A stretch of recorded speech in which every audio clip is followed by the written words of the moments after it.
آج کی اس ویڈیو میں نظام ہضم کی خرابی، سستی، پیٹ درد اور نظام ہضم کی خرابی سے پیدا ہونے والے مسائل پر بات کریں گے اور بہت ہی آسان گھریلو نسخوں کی مدد سے نظام ہاضمہ کو بہتر کرنے کی پوری کوشش کریں گے۔ نظام ہاضمہ کے خراب ہونے کی صورت میں جو چیزیں سب سے زیادہ متاثر ہوتی ہیں ان میں جلد، بال، آنکھیں، دماغ اور تمام اندرونی اعضاء شامل ہیں۔ ہمارے جسم میں موجود نظام ہضم کے ارد گرد کچھ اور اعضاء بھی کام کرتے ہیں اور یہ اعضاء کھائی گئی غذا کو ہضم کرنے میں مدد کرتے ہیں اور اس ہضم شدہ غذا سے جو طاقت حاصل ہوتی ہے اس طاقت کو یہ اعضاء پورے جسم میں تقسیم کرتے ہیں۔ جو غذا ہم کھاتے ہیں جب وہ ہضم ہی نہیں ہوگی یا پھر بہت وقت لگائے گی ہضم ہونے میں اور یہ کھایا ہوا کھانا جب جسم کا حصہ نہیں بنتا تو بہت برا لگتا ہے، بھوک بار بار لگتی ہے، نہ کھانے کو دل چاہتا ہے اور جب صبح اٹھتے ہیں تو پیٹ بھی صاف نہیں ہوتا بلکہ بار بار باتھ روم جانا پڑتا ہے۔ یہ ساری صورتحال نظام ہاضمہ کی خرابی کی نشانیاں ہوتی ہیں۔ یہ نظام اگر کمزور رہتا ہے تو اس سے گیس، قبض، بواسیر، پیٹ میں مروڑ، تھائرائیڈز کا مسئلہ، سینے میں جلن، کھٹی ڈکاریں اور تیزابیت کے ساتھ ساتھ جلد پر داغ دھبے، لوز موشن، آنتوں میں سوجن، پریشانی اور چڑچڑاپن، نیند کی کمی، گھبراہٹ، ہڈیوں میں درد جیسے مسائل پیدا ہونا شروع ہو جاتے ہیں، کیونکہ جب ہماری کھائی ہوئی غذا اچھی طرح سے ہضم نہیں ہوگی تو یہ پیٹ میں ہی پڑی پڑی سڑنے لگے گی، جس کی وجہ سے اور مزید بیماریاں بڑھنے کے امکان بہت زیادہ بڑھ جاتے ہیں۔ دوستو، جب نظام ہضم غذا کے سارے اجزاء کو ٹھیک طرح سے ہضم کرنے میں ناکام رہتا ہے تو پھر جسم میں ہمیشہ کسی نہ کسی نیوٹرینٹس کی کمی رہتی ہے۔ کبھی آنکھوں میں کمزوری، کبھی بالوں کا پکنا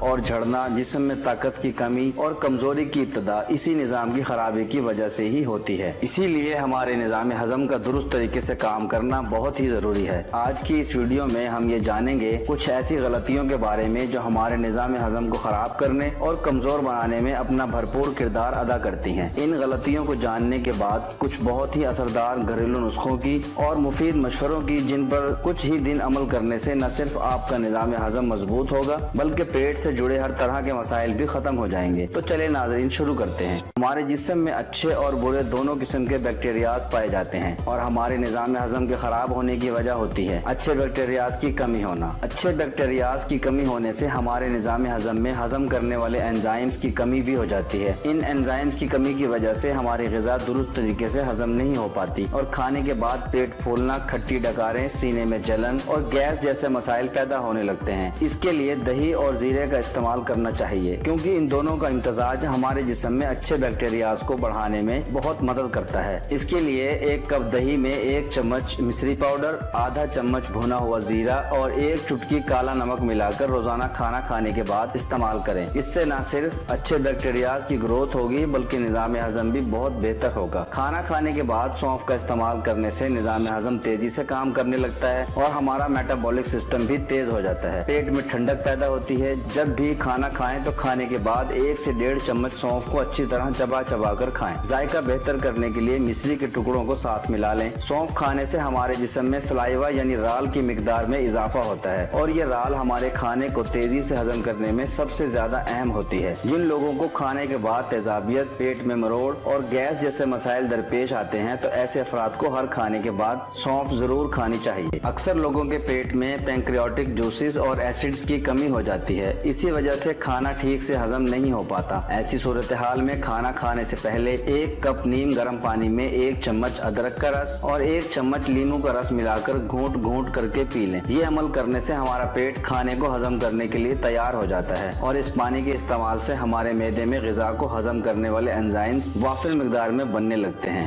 رات کو کھانا کھانے کے بعد اگر ہلدی ملا دودھ پی لیا جائے تو نظام ہضم بہت بہتر رہتا ہے اور صبح پیٹ بھی کھل کر صاف ہو جاتا ہے۔ اس کے ساتھ بیماریوں سے لڑنے والی طاقت یعنی قوت مدافعت بھی بہت مضبوط ہوتی ہے اور ہمارا امیون سسٹم بہت اچھے سے کام کرنے لگتا ہے۔ اب ہم بات کر لیتے ہیں ان وجوہات کی جو ہمارے نظام ہضم کو خراب کرتی ہیں۔ ایک بہت ہی عام سی غلطی جس پر 90% سے زائد لوگ بالکل توجہ نہیں دیتے۔ کیا آپ جانتے ہیں کہ کوئی بھی غذا کھاتے وقت جب ہم چباتے ہیں تو وہ 50% تک ہمارے منہ میں ہی ہضم ہو جاتی ہے اور جو بچ جاتی ہے وہ 50% ہمارا معدہ ہضم کرتا ہے، کیونکہ جب ہم جلد بازی میں کھانا کھاتے ہیں تو اچھے سے نہیں چباتے۔ اسی لیے ہمارے معدے کو ایسے غذا ہضم کرنے کے لیے دگنی محنت کرنا پڑتی ہے اور اگر کھانے کو اچھی طرح چبا لیا جائے تو ہمارے منہ کی رال زیادہ سے زیادہ بنتی ہے اور وہ ہمارے کھانے کے ساتھ ہمارے معدے میں جاتی ہے اور کھانا بھی لیکوڈ بن جاتا ہے تو معدے میں جاتے ہی فوراً